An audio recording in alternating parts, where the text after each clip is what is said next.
बच्चों जय हिंद।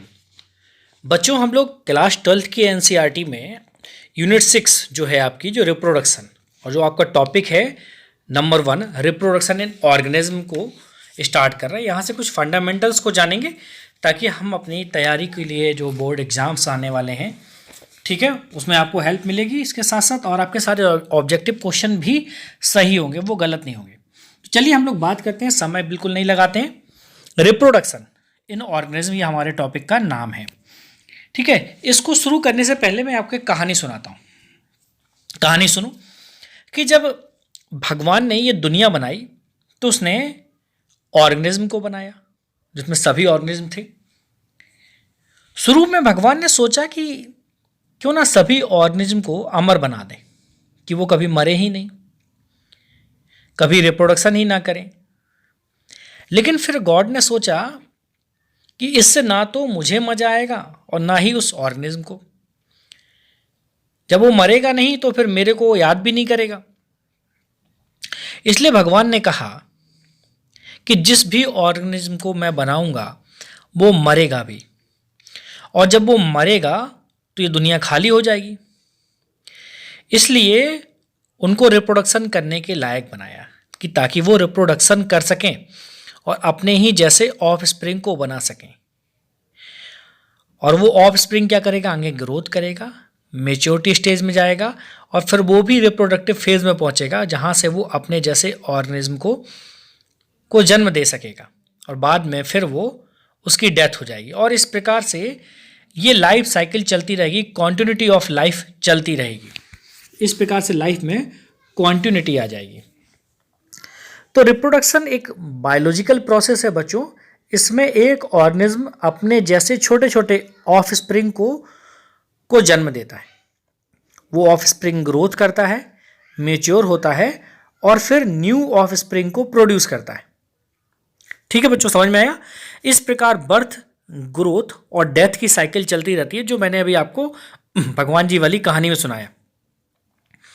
इस प्रकार रिप्रोडक्शन एक प्रकार से देखा जाए तो स्पीसीज की कॉन्टिन्यूटी को जनरेशन आफ्टर जनरेशन बनाए रखता है, मतलब पीढ़ी दर पीढ़ी बनाए रखने के काम में आता है।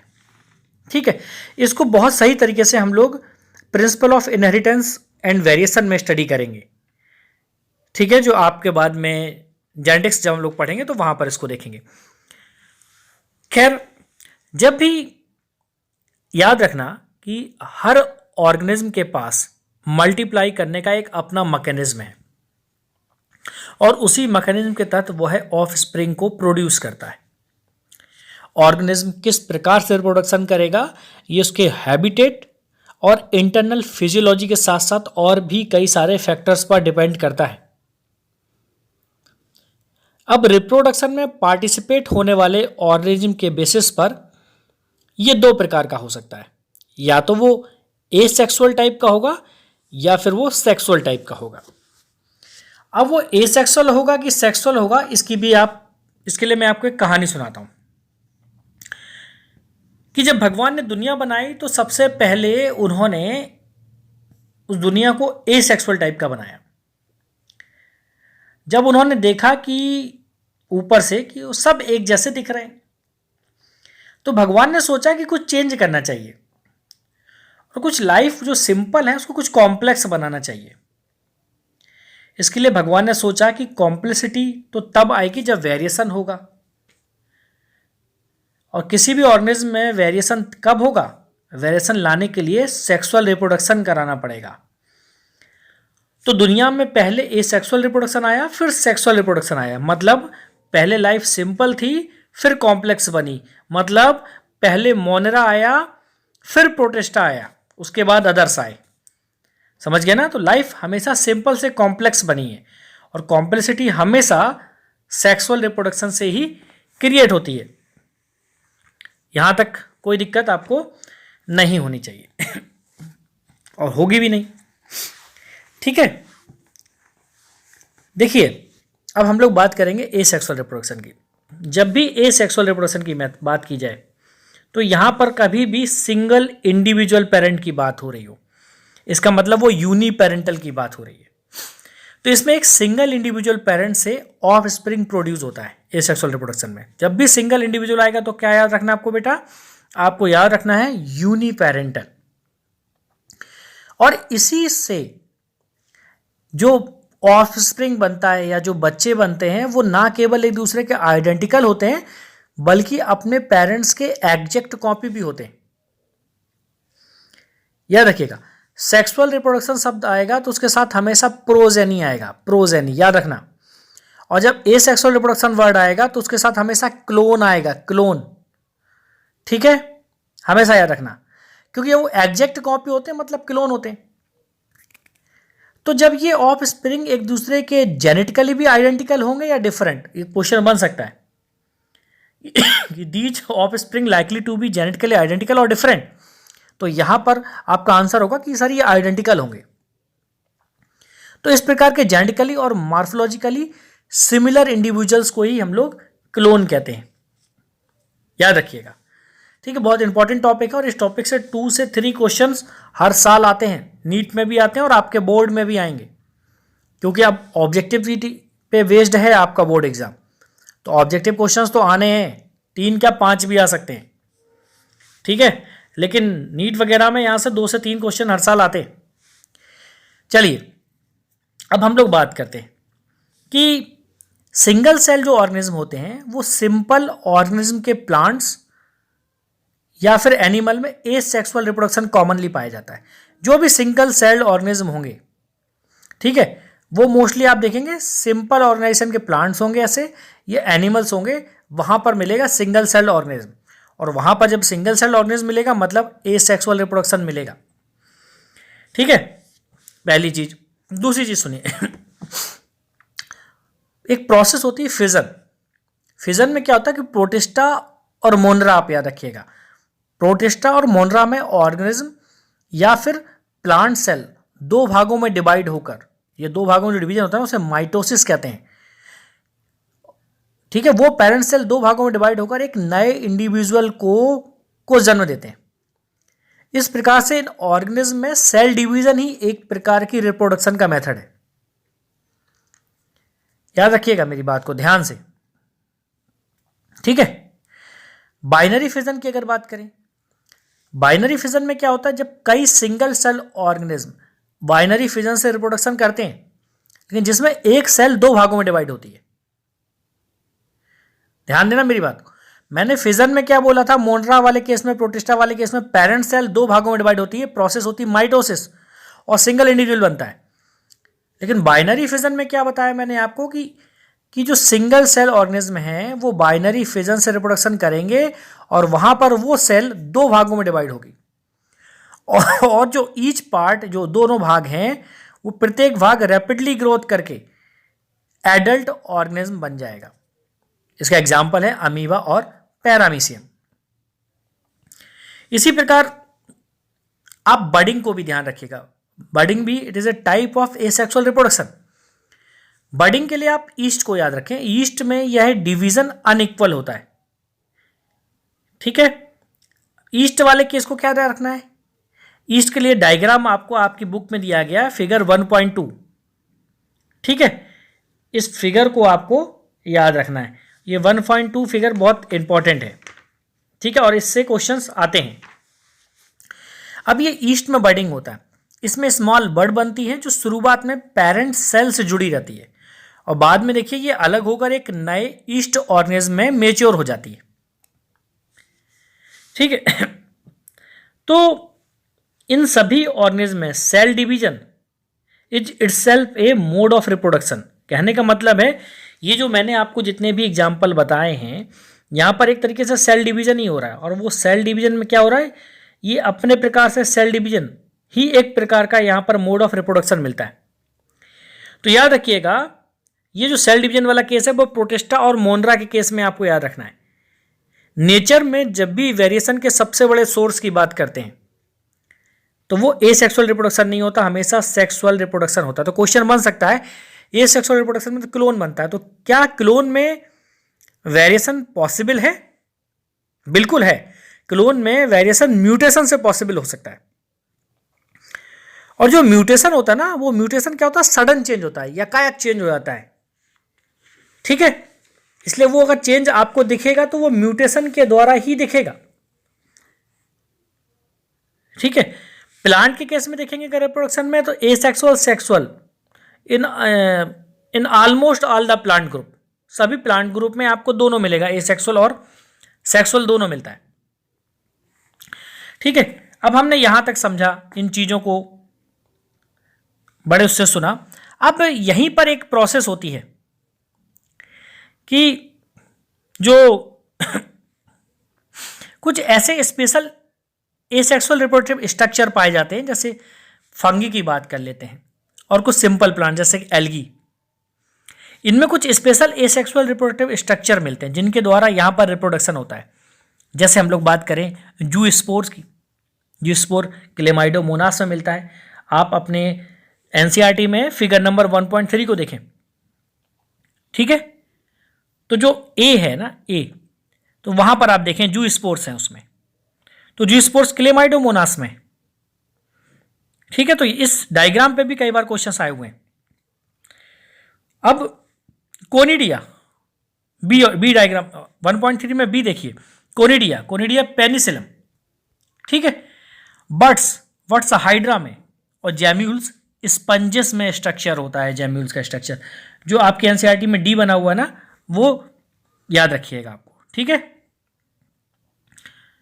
तो ये बड़े इंपॉर्टेंट हैं, जैम्यूल्स इन स्पंज में होता है, ये डी डायग्राम है, आपको बहुत अच्छे से याद रखना है। और जो बर्ड्स है ना, वर्ड्स की हम लोगों ने बात की थी, वो हाइड्रा में, सी। तो 1.3 में ये चारों आपको याद रखना है किसमें क्या होता है, ठीक है। अब इसमें जो जू स्पोर है ना, वो मोस्ट कॉमन होता है। जू स्पोर हमने बताया किसमें होता है, क्लेमाइडोमोनास में, और ये एक मोटाइल माइक्रोस्कोपिक स्ट्रक्चर है। आपने वेजिटेटिव रिप्रोडक्शन को भी पढ़ा है ना, तो वेजिटेटिव रिप्रोडक्शन भी एक प्रकार का एसेक्सुअल रिप्रोडक्शन ही है। हम लोगों ने क्लास 11th में इसको थोड़ा सा देखा था, याद होगा आपको। अब यहीं पर एक बड़ी इंपॉर्टेंट चीज आती है कि कई बार अमीबा की हम लोग बात करते हैं। जब अमीबा में अनफेवरेबल कंडीशंस आती हैं, तो अमीबा क्या करता है, अपने सीडोपोडिया को विड्रॉ कर लेता है, ठीक है, और अपने चारों तरफ एक थ्री लेयर एक हार्ड कवरिंग बना लेता है, जैसा कि आपको यहां डायग्राम में दिखाई दे रहा, ठीक है। और इसी को बोलते हैं इंसिस्टेशन। अब ये इंसिस्टेशन वो क्यों करता है, अनफेवरेबल कंडीशंस दिख रही हो उसको, उसके लिए लाइफ सुटेबल नहीं हो, या फिर सामने कोई ऐसा बंदा हो जिससे उसे खतरा हो, तब वो इंसिस्टेशन की स्टेज में जाता है। चलिए इसके लिए मैं आपको एक कहानी सुनाता हूं, बहुत इंपॉर्टेंट है। अमीबा के पास इस तरह की कई सारी सिचुएशंस आई कि अब अनफेवरेबल कंडीशंस आने लगी, तो अमीबा को लगा सर्वाइव कैसे करें। तो अमीबा ने भैया भगवान की तपस्या की, ठीक है। तपस्या करने के बाद भगवान खुश हुए और बोले, हाँ बताओ तुम्हें क्या चाहिए। तो अमीबा ने कहा कि भगवान आपने तो मुझे सबसे कमजोर बनाया है मैं इस जालिम दुनिया में अपनी रक्षा कैसे करूं। भगवान बोले, बस सुनो कि बेटा जब भी अनफेवरेबल कंडीशन आएगी तब तुम अपने सीडोपोडिया को विड्रॉ कर लेना, और मैं तुम्हें ऐसा आशीर्वाद देता हूं कि जब तुम उनको विड्रॉ करोगे तो अपने चारों तरफ एक 3 लेयर की हार्ड कवरिंग बन जाएगी, और दुनिया भविष्य में इस हार्ड कवरिंग को इंसिस्टेशन के नाम से जानेगी जब वो पीएमटी की तैयारी करेगी। अमीबा बोला, भगवान वो तो ठीक है, बन गई कवरिंग में अंदर चला गया, लेकिन मैं बाहर कैसे आऊंगा। तो भगवान बोले, बहुत सही प्रश्न पूछा बेटा आपने, क्योंकि ये प्रश्न भविष्य में भी बच्चे पूछेंगे अपने टीचर से। तो चलो आज ही मैं जवाब दे देता हूं कि क्योंकि वो टीचर भी दे सके, ठीक है। जब फेवरेबल कंडीशन आएगी तब इंसिस्टेस अमीबा, जो इंसिस्टेड 3 लेयर कवरिंग बन गई थी, अमीबा क्या करेगा, मल्टीपल फिजन के द्वारा कई छोटे छोटे अमीबा बना लेगा जिन्हें हम सीडोपोडियोस्पोर कहेंगे, जब ये बहुत ज़्यादा मात्रा में बन जाएंगे तो इनके चारों तरफ की जो हार्ड कवरिंग की जो सेल वॉल थी ना, वो वर्स्ट हो जाएगी और स्पोर बाहर आ जाएंगे और हर स्पोर से नए अमीबा बन जाएंगे। और बेटा इस प्रोसेस को आगे नीट पढ़ने वाले बच्चे कलयुग में स्पोर्यूलेशन कहेंगे। क्या कहेंगे? स्पोर्यूलेशन कहेंगे। बात समझ में आई? इंसेस्टेशन समझ में आया आपको और स्पोर्यूलेशन समझ में आया होगा आपको। हंसने वाली बात नहीं है, ठीक है। तो ये जो इंसेस्टेशन को वापस, ठीक है, इंसेस्टेशन के बाद जब डिवीजन होगा, मल्टीपल फिजन होगा, स्यूडोपोडियोस्पोर बनेंगे, सेल वॉल वर्स्ट होगी, स्पोर्स बाहर आएंगे और क्या हो जाएंगे? कई सारे अमीबा बन जाएंगे। तो ये प्रोसेस क्या हो जाएगी? स्पोर्यूलेशन। तो पहले होगा इंसेस्टेशन, फिर होगा स्पोर्यूलेशन। याद रहेगी? बिल्कुल ना। एक बार क्वेश्चन पूछा गया है, हाइड्रा में जो वर्डिंग होती है वो इक्वल डिवीजन होता है कि अनइक्वल डिवीजन होता है? बेटा वो अनइक्वल डिवीजन होता है। बहुत अच्छा क्वेश्चन पूछा है आपने। चिंता नहीं करिए, रिवीजन के लिए इस क्लास को यूट्यूब पर डाल दिया जाएगा, ठीक है। तो आप यूट्यूब पर इस क्लास को जितनी चाहे उतनी बार देख सकते हैं। सारी क्लासेस नहीं डालेंगे, लेकिन जो जो क्लास के लिए आप बोल देते हो वो तो डाल ही देंगे, ठीक है। अब चलिए, अब आपकी बुक में फिगर 1.4 को देखिए। फिगर 1.4 क्या कह रहा है? जल्दी से समझिए, वेजिटेटिव फेज को पढ़ना है। देखिए, वेजिटेटिव रिप्रोडक्शन से बनने वाली जो संतान होती है, जो बच्चे होते हैं, उनके लिए क्लोन शब्द का प्रयोग कर सकते हैं, ठीक है। कहीं प्लांट, इसमें क्या होता है वेजिटेटिव में? इसमें प्लांट के रूट से, स्टेम से और लीफ के किसी पार्ट से एक नए प्लांट का फॉर्मेशन हो जाता है। इतना से याद रखना आपको, ठीक है। आपको फिगर नंबर 1.4 देखना बहुत ध्यान से, ठीक है। 1.4 में ए देखिए, लीव वर्ड, ये ठीक है, याद रखना है आपको। लीव वर्ड जो सी ऑप्शन है, सी वाला फिगर, ठीक है, ब्रायोफाइलम की है। ए में देख रहे हैं आप, ये पोटैटो है, पोटैटो की देखो आईज, और ये आईज जर्मिनेट होकर क्या कर देती हैं? ये बर्ड्स बनाती हैं, आई वर्ड्स बनते हैं और आई वर्ड से एक न्यू पोटैटो तैयार हो जाता है, ठीक है। ऐसे ये देखो, ये जिंजर का है, जिंजर का राइजोम। ये राइजोम क्या करते हैं? यहां से नोट्स क्रिएट है, ये नोट्स वर्ड्स देखो निकल रहे हैं ना ये, और ये राइजोमियस रूट्स हैं, यहां से देखिए वर्ड्स निकल रहे हैं, और ये वर्ड्स क्या करते हैं? एक न्यू जिंजर को प्रोड्यूस कर देते हैं।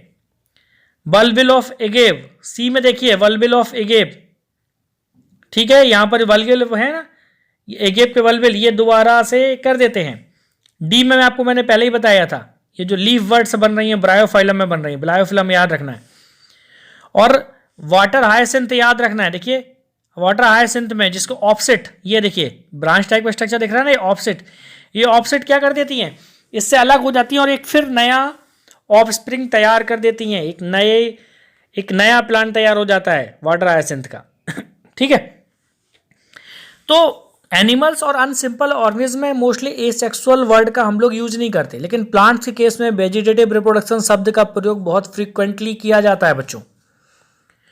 प्लांट्स में जो वेजिटेटिव प्रोपेगेशन की यूनिट हैं, रनर, आपको याद रखना है, rhizome, sucker, tuber, offset, bulb, इन सब से भी नए संतानें उत्पन्न होती हैं और इन्हीं स्ट्रक्चर को हम वेजिटेटिव प्रोपेग्यूलस कहते हैं, वेजिटेटिव प्रोपेग्यूल्स कहते हैं। याद रखिएगा आपको, ठीक है। आपको याद रखना है कि कोनिडिया कहाँ बन रहा था? पेनिसिलम में, वर्ड्स हाइड्रा में, ठीक है। तो ये सारी चीजें, लीफ वर्ड्स ब्रायोफिलम में, इनसे क्वेश्चंस आते हैं। अब उन्होंने पूछा है रनर, रनर ग्रासेस में होता है, ठीक है, जितनी भी ग्रासेस होती है वहां पर रनर होता है। राइजोम्स, बनाना में, जिंजर में राइजोम्स होता है। ट्यूबर पोटैटो में होता है, ठीक है। तो याद रखना है, ऑफसेट हायसिंथ में बनता है, बल्ब ओनियन में, गार्लिक में ये स्ट्रक्चर मिलते हैं बल्ब के, ठीक है। तो ये सभी स्ट्रक्चर इस प्रकार के कैपेबल हैं कि given rise to new offspring. तो फिगर नंबर 1.4 आपके लिए बहुत इंपॉर्टेंट है, अच्छे से याद रखिएगा। वाटर हायसिंथ, बिल्कुल बेटा, वाटर हायसिंथ के बारे में हम लोग बात कर लेते हैं। वाटर हायसिंथ को सोरेज ऑफ वाटर बॉडीज कहते हैं, मतलब ये बंगाल का टेरर माना जाता है, टेरर ऑफ बंगाल। क्या होता है? स्टैंडिंग वाटर में कई सारे मोस्ट इन्वेसिव बीट प्लांट्स होते हैं, उन्हीं में से एक नाम है वाटर हायासिंथ का। ये जिस आपने कई तालाबों में देखा होगा ना, ये जलकुंभी जिसको कहते हैं, ये उस तालाब को चारों तरफ से छा जाती है और ये क्या करती है, उस पॉन्ड के वाटर से या जिस वाटर बॉडीज में भी होती है वहां से सारे वाटर में से ऑक्सीजन को ये एब्जॉर्ब कर लेती है। जब वाटर में ऑक्सीजन नहीं रहेगी तो क्या हो जाएगी, वहां पर उस वाटर में रहने वाली फिश की डेथ हो जाएगी। ठीक है, तो याद रखना इसमें वेजिटेटिव प्रोपेगेशन की जो रेट है ना बहुत फिनोमिनल होती है, मतलब बहुत असाधारण होती है, इसलिए बहुत ही कम समय में ये पूरी वाटर बॉडी को कवर कर लेता है। इससे छुटकारा पाना बहुत कठिन होता है और इस कारण क्या होता है, वो वाटर बॉडी में जितने भी लिविंग ऑर्गेनिज्म होते हैं ना उनकी डेथ हो जाती है। ठीक है, याद रखिएगा कुछ प्लांट्स ऐसे हैं जिनमें नोड्स पाए जाते हैं। नोड क्या है, एक प्रकार की मॉडिफाई स्टेम होते हैं। ठीक है, उनसे भी न्यू प्लांट्स प्रोड्यूस हो जाते हैं, पोटैटो, शुगर केन, बनाना, जिंजर, डहेलिया, याद रखना। ठीक है, पोटैटो ट्यूबर के बड्स में आई होती है, जिंजर बनाना के राइजोम से स्मॉल प्लांट्स निकलते हुए आपने देखे होंगे। ठीक है, तो याद रखिएगा आपको जो मैंने आपको बताया बहुत इंपॉर्टेंट है। सिंपल